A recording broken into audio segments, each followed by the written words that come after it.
sisters and brothers. Let's light up the darkness. Continuing that recording of Yekusiel Kalmanson leading us in Slichus on Saturday night. Isn't it just so elevating? We have a big daf today, Kiddushin 29. I probably should have made it a key daf. It's one of those famous pages.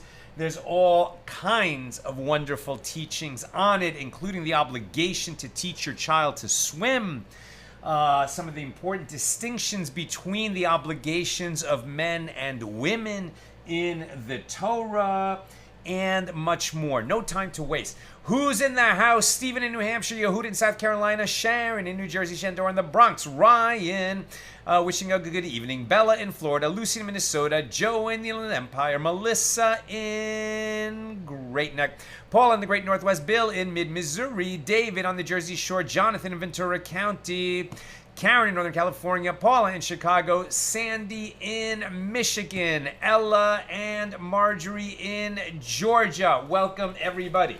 Our daf is Kiddushin 29. We're continuing our discussion of Mishna number 7 here in chapter 1 of Tractate Kiddushin, the 20th volume of the Talmud. Mishnah number 7 it's discussing the difference between the authority of the temple, the holy temple when it's standing, and somewhat by extension, money that has been set aside for charity receives similar treatment even in modern times. So the distinction between the holy and the profane in the sense that the temple treasury in business dealings with commoners, right, us, the regular people, is always going to be at an advantage. And that protects us because hekdesh, which is consecrated property, it is an avera, it is a transgression, it's a sin to exploit consecrated property for our own gain. So if you come to make prohibited benefit from something that has been consecrated, something that has been given to God, as it were, given to the temple, or given for the performance of mitzvahs, so then we can no longer benefit from that property.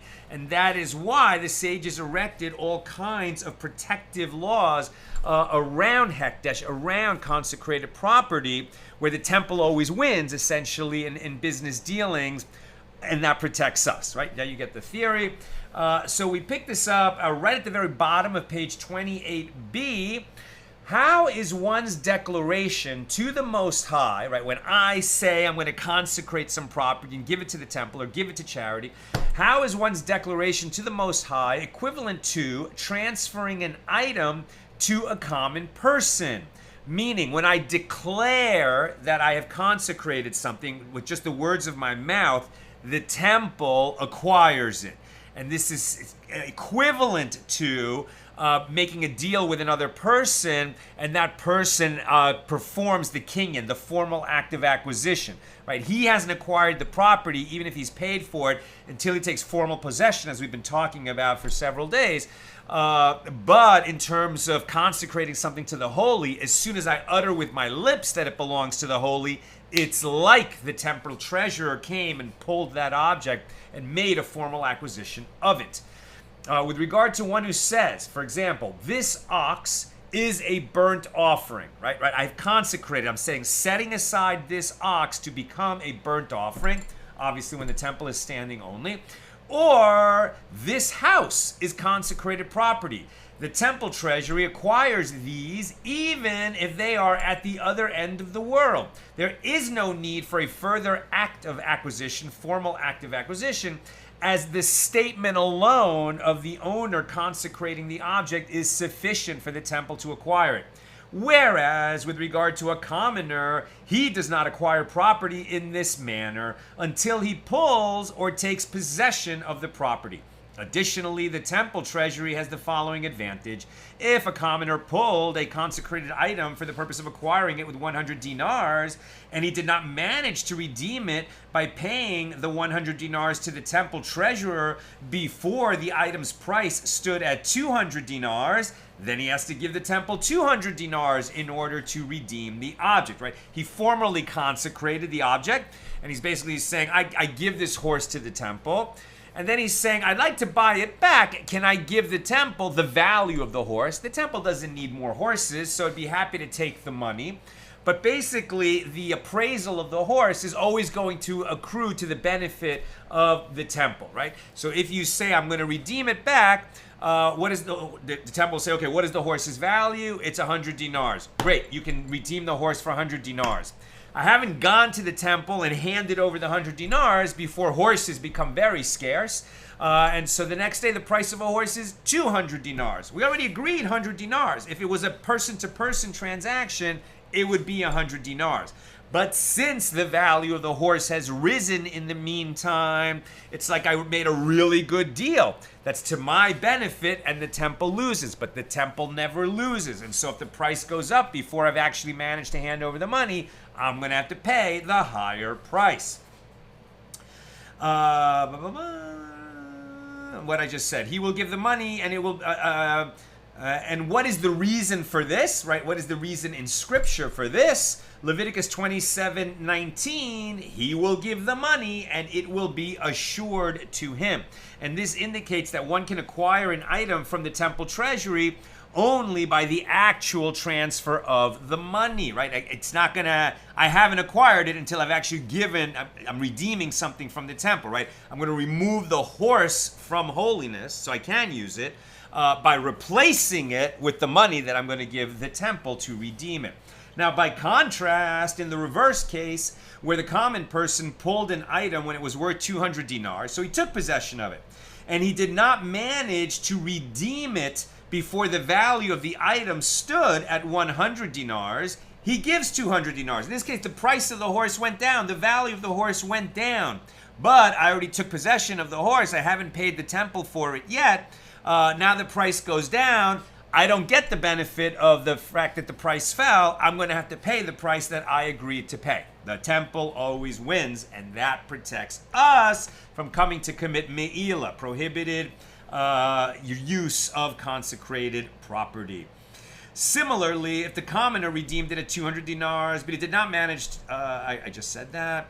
And the Gemara asks, why is this law? So too, let us say, the power of a commoner should not be greater than that of the temple treasury of consecrated property. And if this occurred in a case where he was dealing with another commoner, he would need to pay the full 200 dinars, which was the value of the item when he pulled it. Shouldn't the temple treasury have as much power as the common person? Yes, exactly.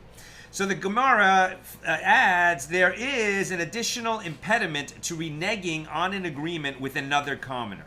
Is that to say that a commoner who gave a seller money and changed his mind before acquiring the item is not forced to accept upon himself the curse of he who exacted payment? In other words, are saying, okay, well, if I make a deal with the temple and then the price fluctuates before we finalize the deal, the temple is always going to win.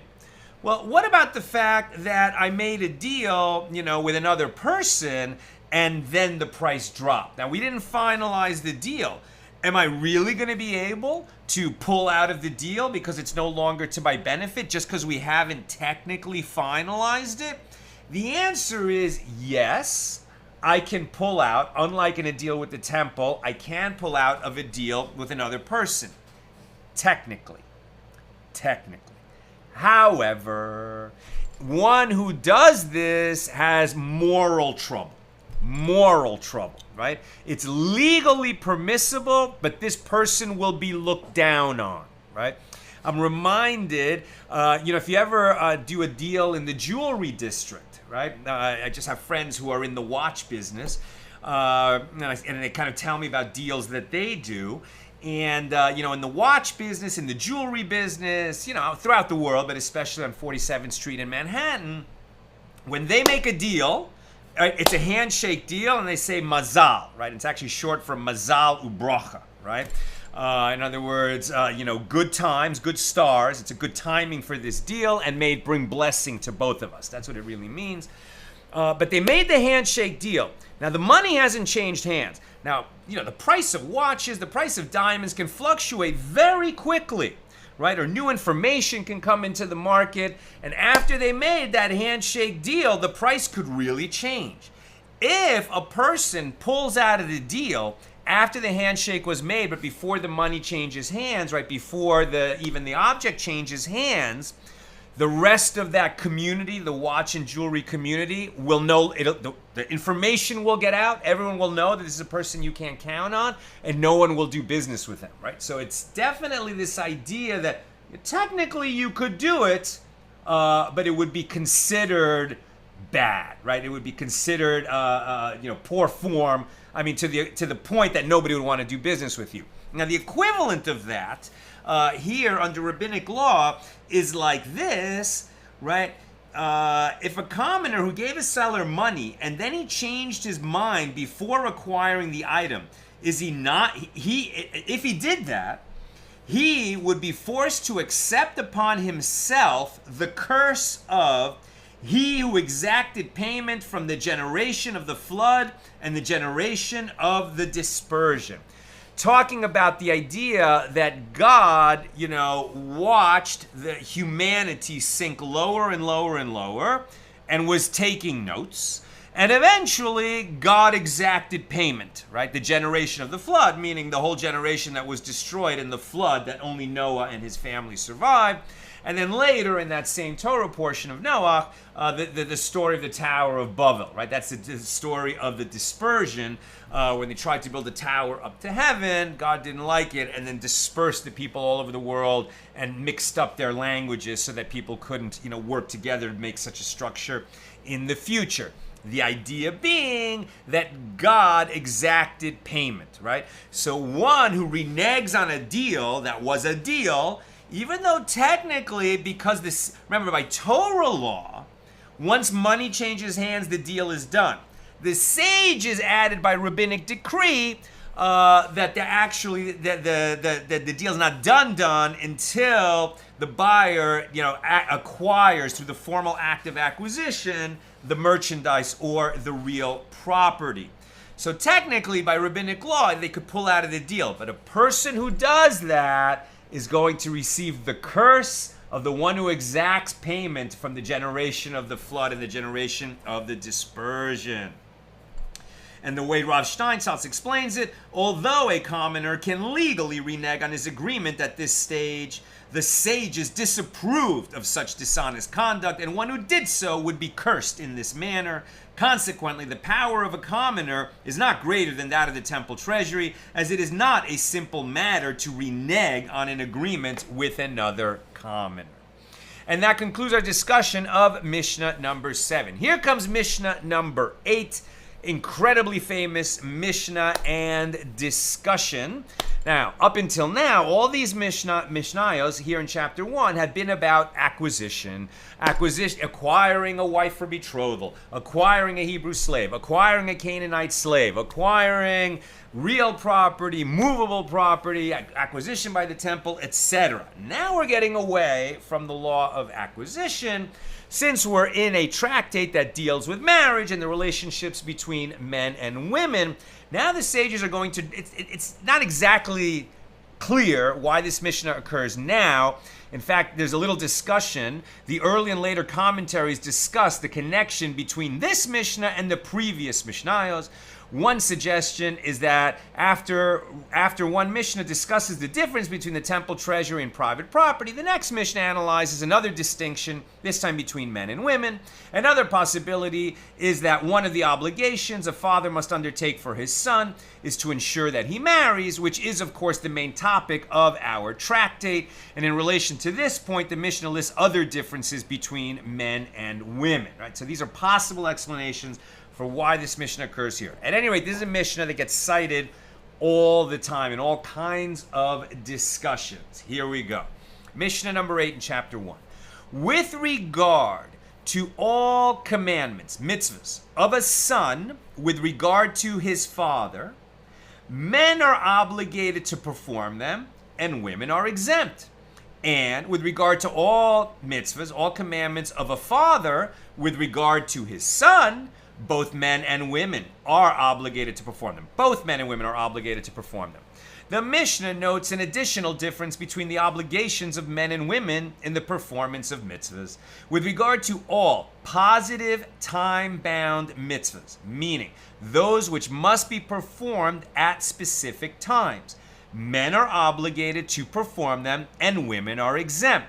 And with regard to all positive mitzvahs, meaning something you have to do as opposed to a thou shalt not, right? And with regard to all positive commandments that are not time-bound, both men and women are obligated to perform them. So examples of time-bound positive mitzvahs are saying Shema in the morning and in the evening, wrapping tefillin in the morning every day, and several others that we're going to be talking about here.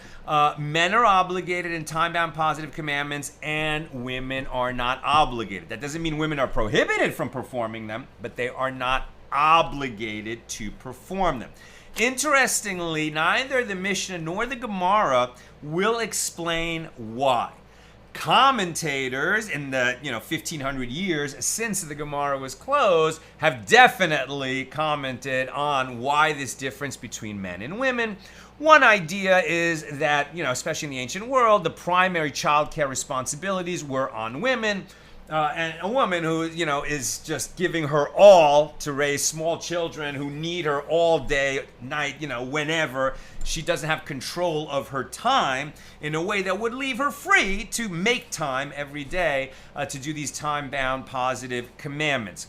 That's one theory. Other commentators say that's not real. It doesn't really explain it because, okay, what about women who don't have small children in the house? Why are they not obligated in time-bound positive commandments?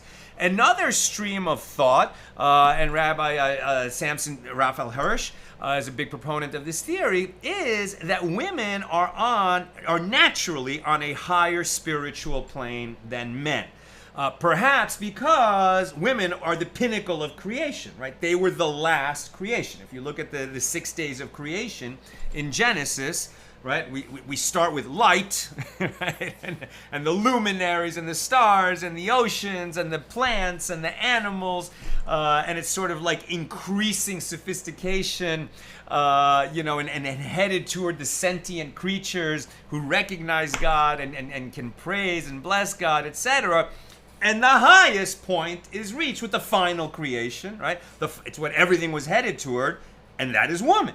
Right? And so since woman was last and men was second to last, it's penultimate, right? Adam came before Eve. It shows that Eve is at a higher state of perfection. And where do we actually see that in the world? I think in the modern ear, if you make any distinctions between men and women, people are like, oh, you can't say that, you can't say that. I will just say from personal experience, women are at a higher spiritual plane than men. They naturally grasp spiritual ideas a little bit quicker, and they're slower to sin and faster to do good than men are. And so men have to train themselves to sort of climb that spiritual ladder in a way. I mean, both men and women have to train themselves, but women are just like, they're born on a little bit higher rung and are always a little bit ahead in that spiritual climb. You want to criticize me for saying that? I'll take it, but that has been my experience. And there's an old saying that the spiritual level of a home, right, no matter how religious the guy is, right, the spiritual level of the home is primarily determined by the woman, right? Women are just naturally more spiritually attuned, and they tend to set the spiritual level of a home where a man and woman live together. Okay, so given this, that's kind of trying to explain what the law is. But the simple law is, men obligated in time-bound positive commandments, women are not. And the sages will not explain why. What they will explain is what this implies. In other words, because of that difference, what is it that men have to do and women don't specifically? Now the Mishnah continues. And with regard to all prohibitions, right, the thou shalt nots, right, you shall not commit adultery, you shall not eat pork, you shall not, commit idolatry, everything that you shall not do. So with regard to all prohibitions, whether they are time-bound or whether they are not time-bound, both men and women are obligated to observe them, except for the prohibitions of do not round the corners of your head, that's shaving here with a razor, right? When men use, religious men might, shave their head like I do, but not with a razor, right? We would use an electric razor, and that was permitted by the highest halakhic authorities because an electric razor is the cutting action is like scissors. You can cut your hair with scissors, you just can't shave it down to the skin. That's prohibited specifically in the Torah, and that's called rounding the corners. But that is a prohibition that applies only to men and not to women. If a woman wants to shave her head, she can. Also, do not destroy the corners of your beard. This is derived from the verse, you shall not round the corners of your head, and you shall not destroy the corners of your beard. This applies to men, not women. If a woman happened to have facial hair, she would be permitted to shave it. And a prohibition that concerns only priests. Do not contract ritual impurity from a corpse. It applies only to priests, and priests are men. There's no such thing as a female Kohen. You can be the daughter of a Kohen, but Kohanim are men. So these apply only to men and not to women, despite the fact that they are prohibitions. That's the Mishnah. Now the Gemara. The Gemara asks, what is the meaning of the phrase, all mitzvahs of a son, all commandments of a son with regard to his father? What does this mean? If we say that it is referring to all commandments that the son is obligated to perform with regard to his father, are women exempt from obligations of this kind? Obviously not. Right away we think to, you shall honor your parents, right? It's one of the 10 commandments, honor your father and your mother. Are women not obligated to honor their parents? Yes, they are. Of course they are. So how can you say that the obligations of a son toward his father don't apply to a woman? And that's what the Gemara will say. But isn't it taught in a baraisa concerning a verse which deals with the commandment to honor one's father and mother? Quote, a man shall fear tira'u, his mother and his father, Leviticus 19:3. Now here I have derived only that a man is obligated in this commandment. From where do I derive that a woman is also obligated? When it says in the same verse, a man shall fear tira'u, his mother and his father, employing the plural form of the verb, right? Verbs, it's like they shall fear, he fears, right? And so it's the plural form of the verb fear with respect to a man. So who is included in this plural form of the verb? Employing the plural form of the verb. And this indicates that there are two that are obligated here. And who are they? Both a man and a woman. Now, Rabbi Yehuda said that this is what our Mishnah is saying. With regard to all commandments of a son that are incumbent upon his father to perform for his son, men are obligated in them and women are exempt. So what are these commandments? So the Gemara comments, according to this interpretation, we learn in this Mishnah that which the sages taught in a baraisa. Listen closely, this is super famous. A father is obligated with regard to his son to circumcise him, to redeem him if he is a firstborn son who must be redeemed by payment to a priest, and to teach him Torah, and to marry him to a woman, and to teach him a trade. And some say a father is also obligated to teach his son to swim. Lest he ever fall in water, he'll drown unless his father taught him how to swim. Thank you, Dad. I remember when you taught me how to swim. Where am I? Right, and then it says, and Rabbi Yehuda says, any father who does not teach his son a trade teaches him banditry. Banditry. The Gemara expresses surprise at this statement. Can it enter your mind that he actually teaches his son banditry, to be a bandit? Rather, the baraisa means that it is as though he teaches him banditry. Since the son has no profession with which to support himself, he is likely to turn to theft for a livelihood. And this baraisa accords with Rabbi Yehuda's interpretation of the Mishnah. Now, this baraisa teaches that a father is obligated to circumcise his son. And the Gemara asks, from where do we derive this? Very simple. The Gemara says this is as it is written, and Abraham circumcised his son Isaac, Genesis 21:4. And the Gemara comments, and in a case where one's father did not circumcise him, the court is obligated to circumcise him. I.e., if this obligation is not fulfilled by the father, it applies to the community as a whole. As it is written, every male among you shall be circumcised, Genesis 17:10. In the form of a general commandment that does not apply only to the father.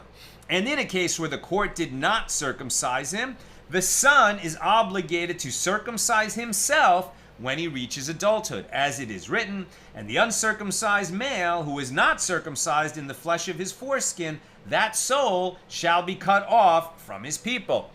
Sadly, it could happen to a Jewish man that he was not circumcised. Maybe he was orphaned. Maybe he was stolen away. Maybe he grew up in the Soviet Union. And there were many cases where circumcision was just not possible, was prohibited, was dangerous to do. Okay, so eventually maybe he gets out of the Soviet Union, gets that visa, and goes to Israel.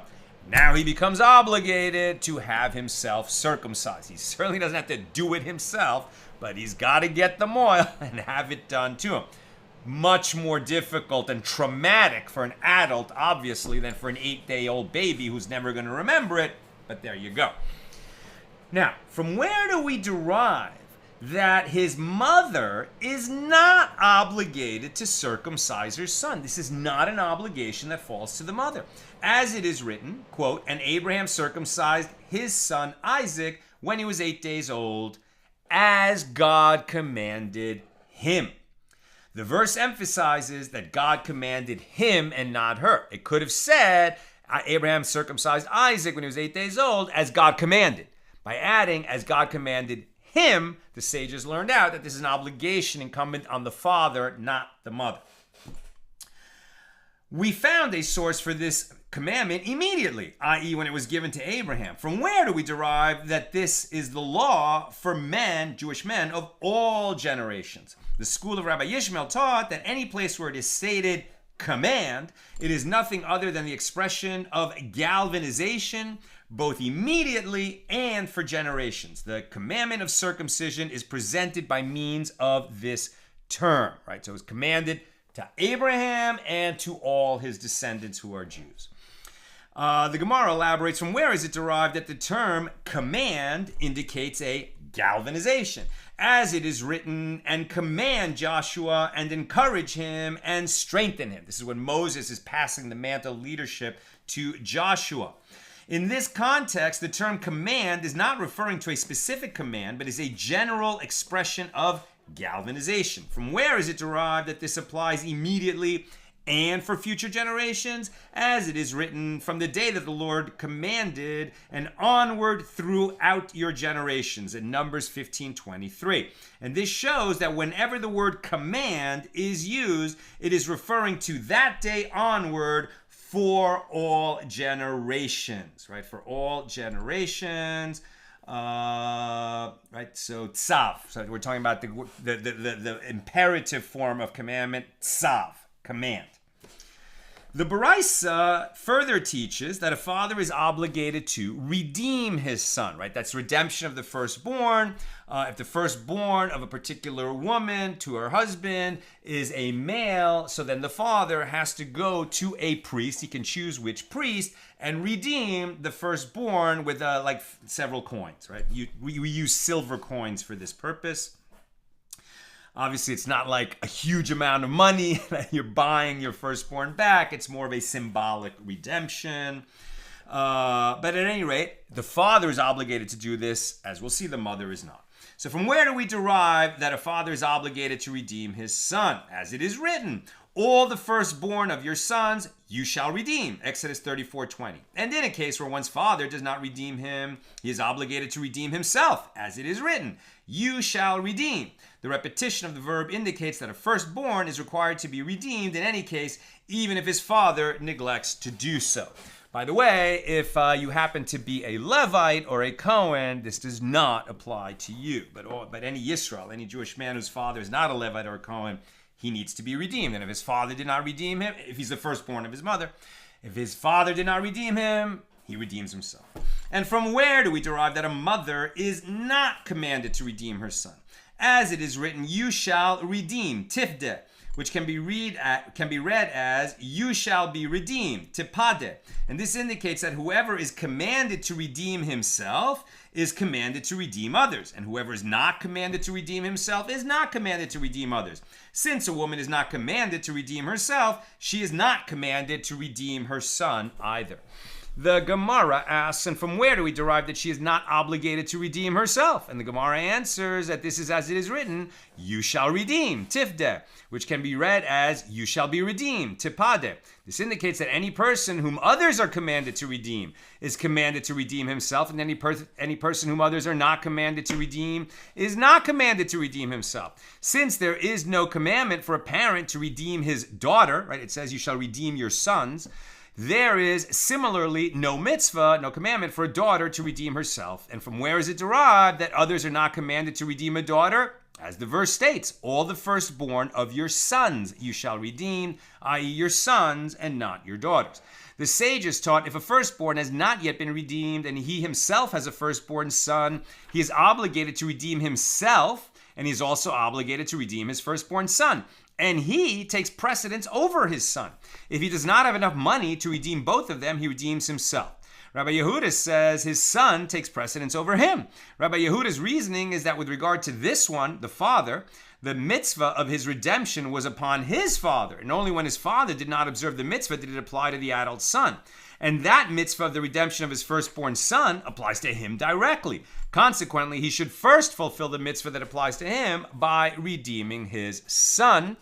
But that's the minority opinion, right? So if you have to redeem yourself and your son, and you have only the means to redeem one of you, you redeem yourself first. Sort of like put the oxygen mask on yourself first.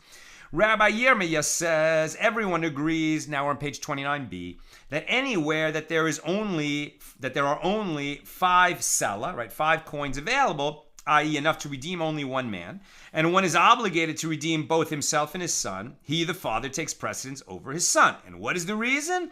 It is that his own mitzvah is preferable to one that he performs on behalf of others. When they disagree is in a case where there is land worth 5 sela, that is liened property that has been sold, i.e. he sold his land to other people, but it can be reclaimed by his prior creditor, and 5 sela, which is entirely unsold property.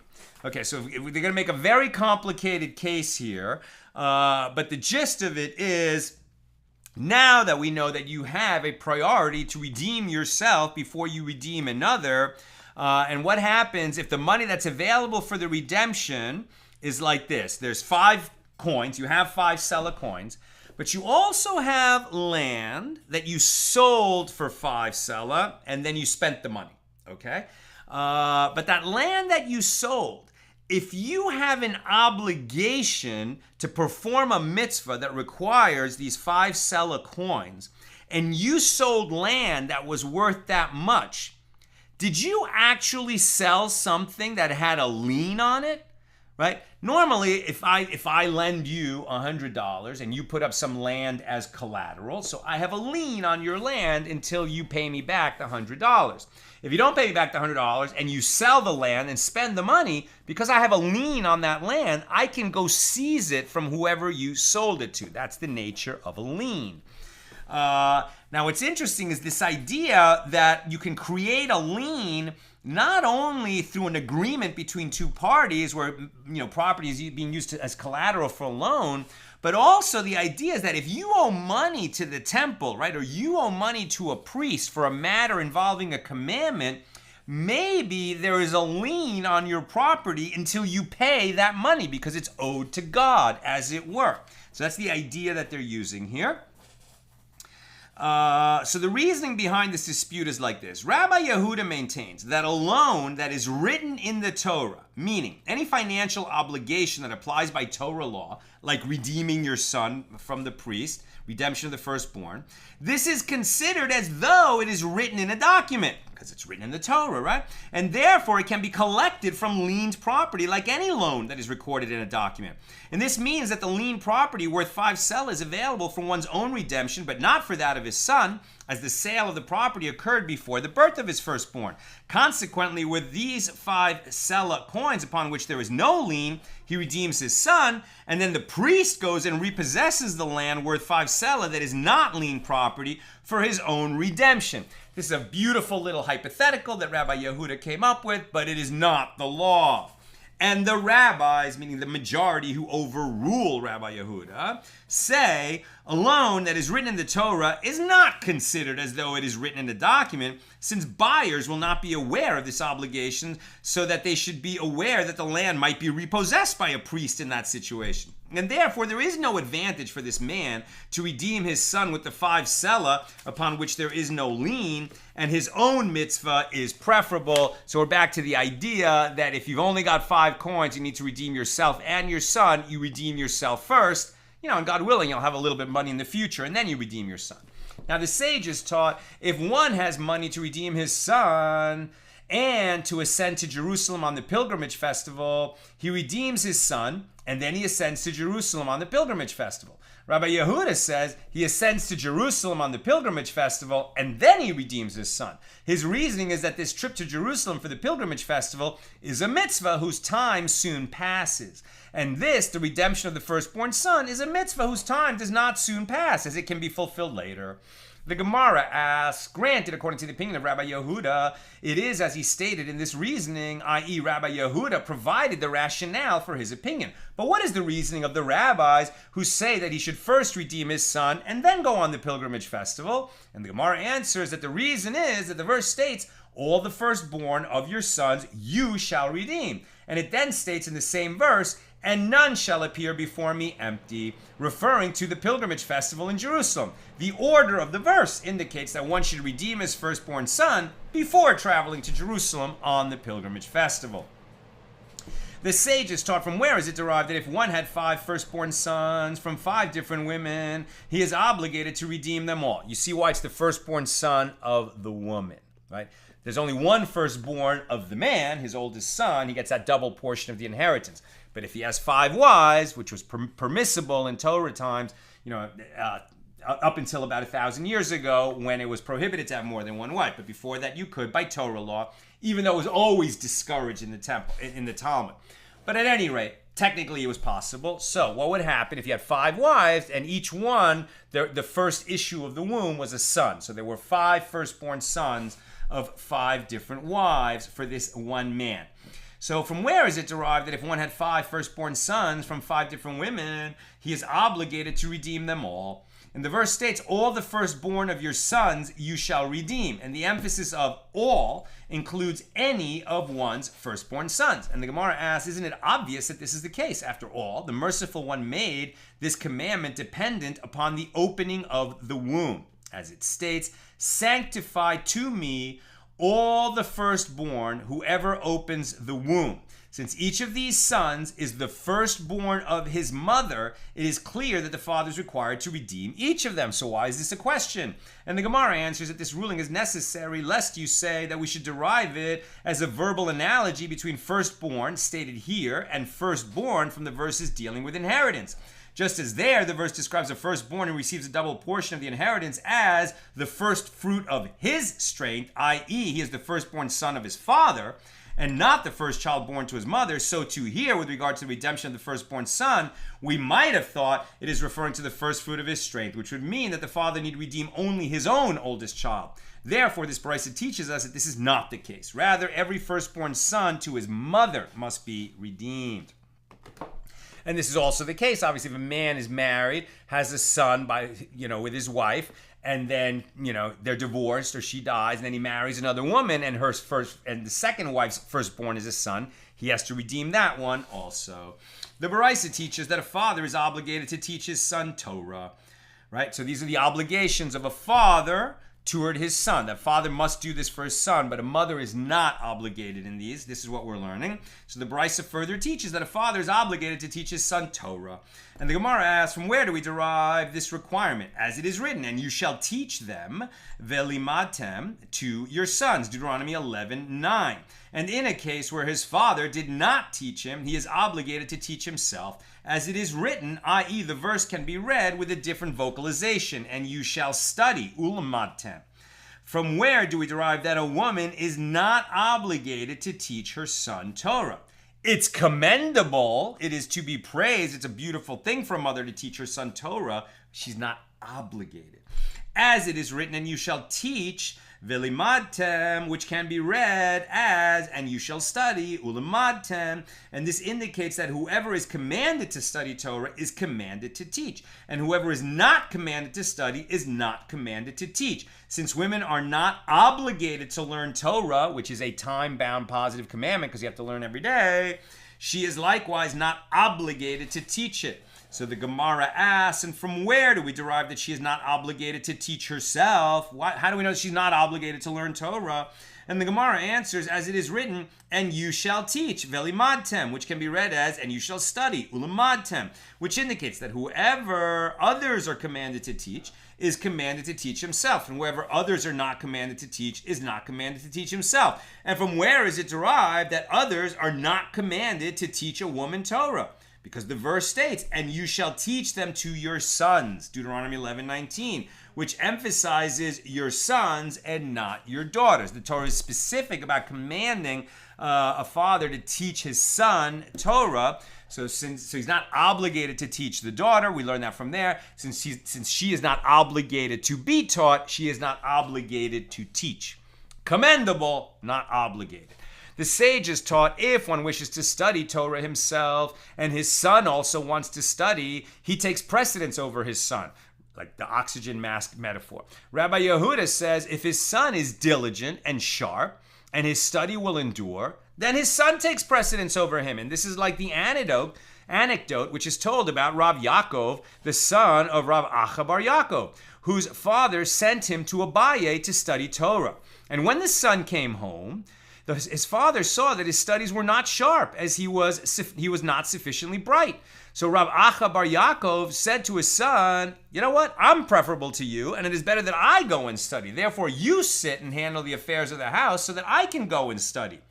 Abaye heard that Rav Acha bar Yaakov was coming. There was a certain demon in the study hall of Abaye, which was so powerful that when two people would enter, they would be harmed, even during the day. Right? The Talmudic student will recognize that we've learned elsewhere that demons, as they were understood in the Babylonian Jewish community, they're not very strong usually, right? So you're told a person should not enter a ruin alone. Why? Because demons hang out in ruins. So if you enter alone, you will become a victim to the demons. But if two people go in, it's safe because demons will not attack people who are traveling in company. They only attack isolated individuals. Interesting when you sort of extrapolate from that a kind of spiritual, psychological lesson in modern times that demons, and some would say, is it really, some would say, we're talking about demons, right? So these are these creatures that surround us. Some say they're created every time a person commits a transgression, it creates a demon.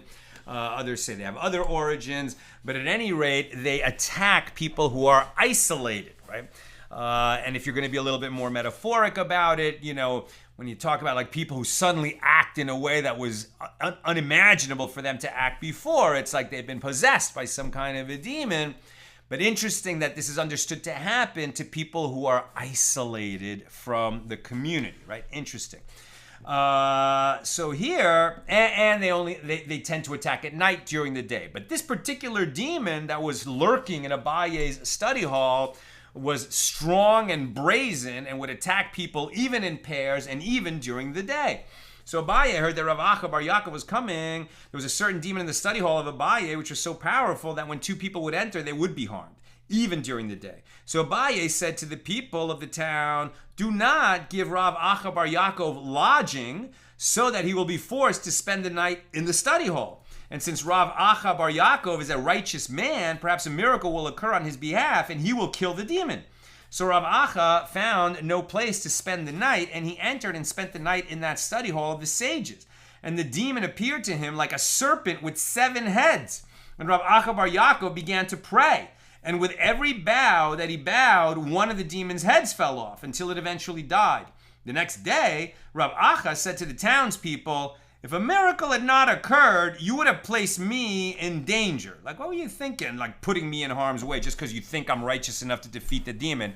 Okay, I was righteous enough to defeat the demon, but there was no guarantee of that. How could you endanger me in this way? Now, that is the end of the story.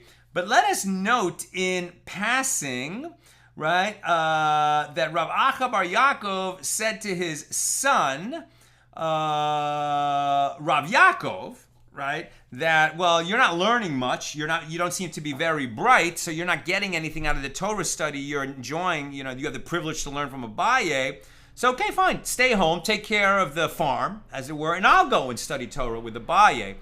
And he did that, and Rav Acha bar Yaakov was considered to be, a great scholar, a great sage. He's Rav Acha bar Yaakov. We read about him in many other places, and even one so righteous that he could defeat, this 7-headed demon.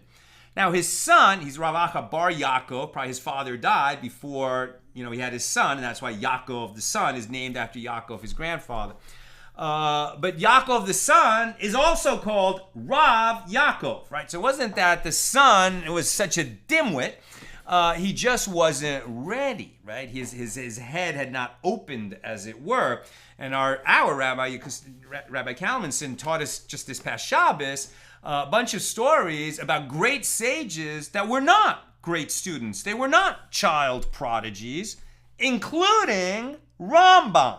Maimonides, the great philosopher, Rabbi Moses Maimonides, who's just one of the great minds of all Jewish history, and we all study, and he wrote the Mishna Torah. I mean, really one of the greatest scholars in all of Jewish history, and when you think about how many really bright people became distinguished scholars over the course of Jewish history, and to say that, you have to say like top 5 all time would be Maimonides, and yet he was kind of, not bright at all as a student when he was a child.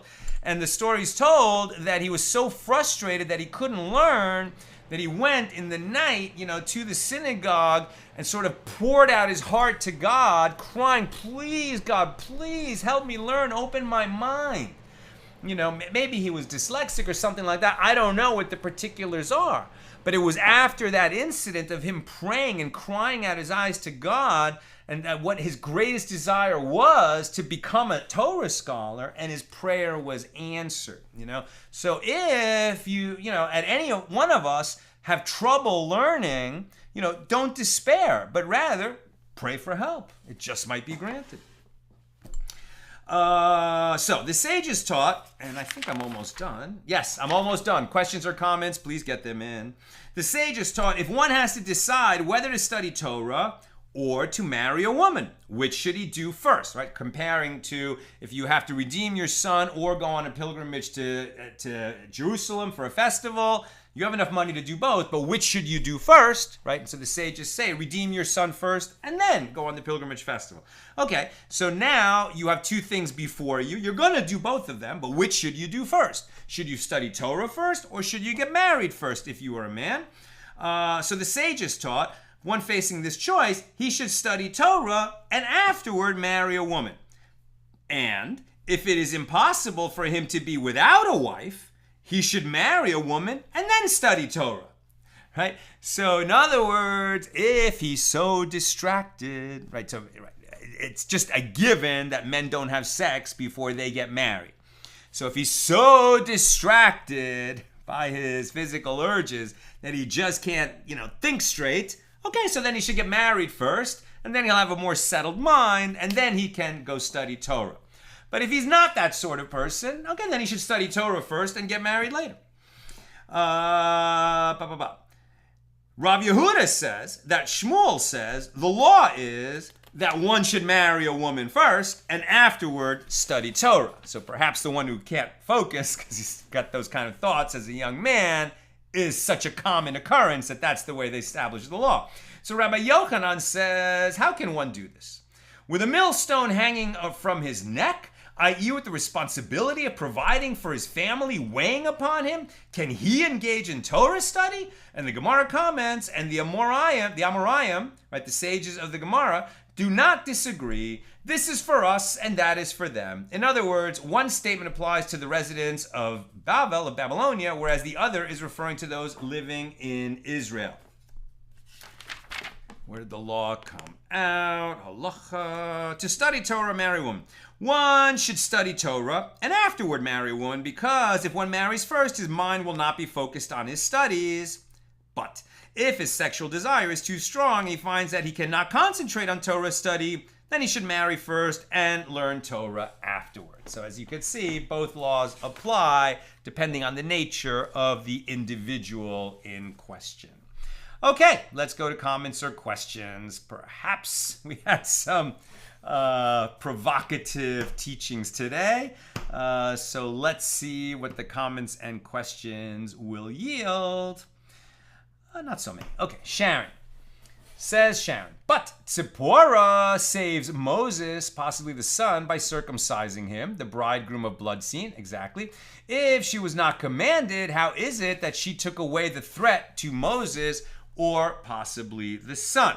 Right, so here, I think what's happening is that Tzipporah is taking care of business, as it were, right? Moses was commanded to circumcise his son, but he was also commanded to go to Egypt and, petition Pharaoh to let the Jewish people go.